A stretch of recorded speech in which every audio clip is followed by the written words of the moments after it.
여호와께서 그로 성태치 못하게 하심으로 그 대적 군인나가 그를 심히 격동하여 번민케 하더라. 심히 격동시켰다고 되어 있습니다. 얼마나 약을 올렸겠습니까? 얼마나 속을 뒤집어 놨겠습니까? 심히 격동했다고 되어 있습니다. 그러나 그것이 중요한 것이 아니죠. 한나의 반응이었습니다. 한나는 그런 격동될 만한 일 앞에서 조용히 성소로 올라갑니다. 조용히 남모르게 성소에 올라가 눈물을 흘립니다. 10절에 한나가 마음이 괴로워서 여호와께 기도하고 통곡하며 서원하여 가로되. 한나의 반응은 사람의 방식이 아니라 하나님께 매달리는 쪽으로 택해져 있습니다. 아무도 모르게 성소에 몰래 올라가서 남모르게 눈물을 흘리고 있습니다. 한나는 조용히 하나님을 찾았습니다. 그게 바로 한나였던 거예요. 이러한 날들이 비단 하루 이틀이었겠습니까? 얼마나 많은 날들을 그렇게 격동되는 채로 지냈었겠습니까? 한나가 택한 방법은 하나님을 찾는 것이었습니다. 자, 엎친 데 덮친 격이라고 그런 마음 가운데 성소에 올라와서 오랫동안 기도하고 있었습니다. 그런데 이게 웬일입니까? 제사장의 통명스러운 이야기가 들립니다. 14절에 엘리가 그에게 이르되 네가 언제까지 취하여 있겠느냐? 포도주를 끊으라. 남 사정도 몰라줄 때가 있지요.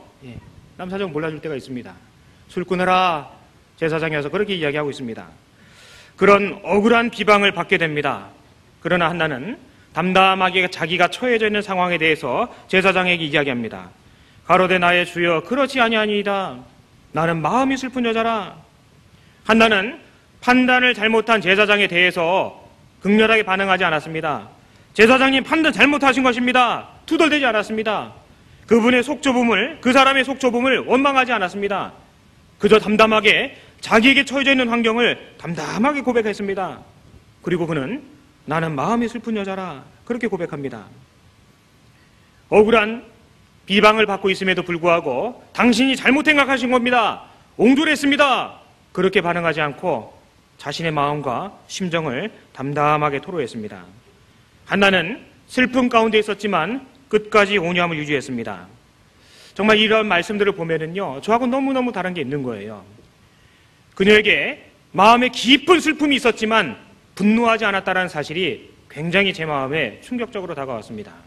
한 번, 두 번, 세 번, 네 번, 여러 날 계속되는 그러한 상황 가운데서 그 마음 깊은 곳에 있는 슬픔이 있음에도 불구하고 한나는 분노라는 방식으로 자신을 나타내지 않았다는 것이 저와 너무나 비교가 됐습니다.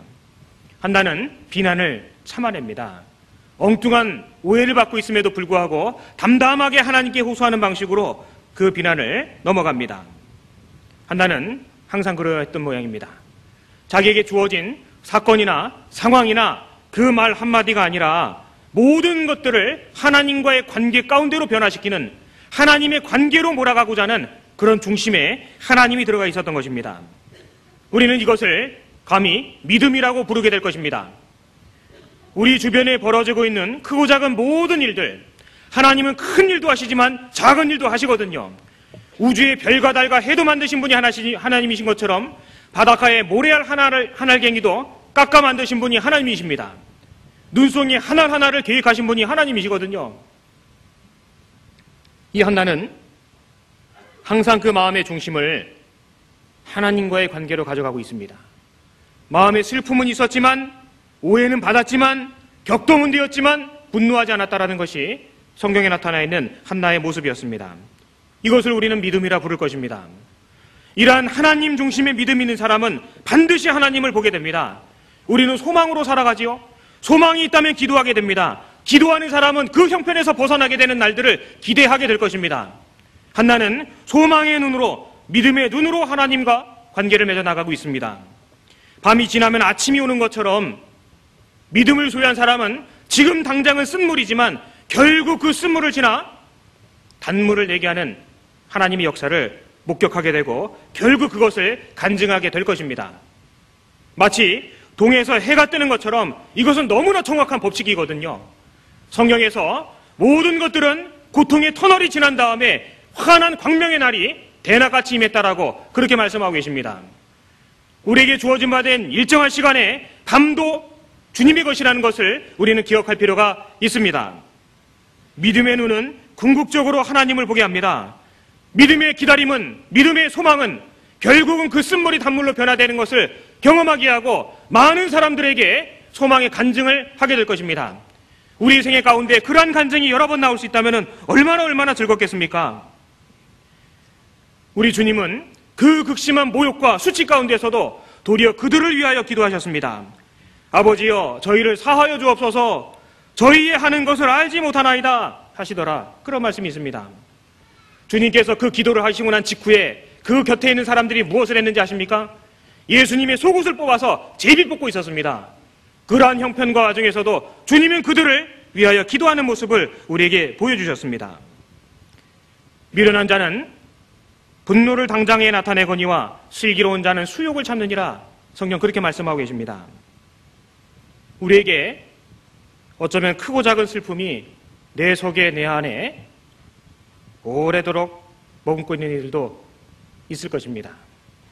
우리는 그러한 슬픔을 맞닥뜨렸을 때 과연 어떤 방법으로 하나님께 나아가는지, 어떠한 방식으로 그 슬픔에서 벗어날 수 있는지 알아채야 될 것입니다. 그것은 바로 하나님의 정하신 방법과 하나님이 기뻐하시는 방법이 있으시거든요. 기도라는 방법이었습니다.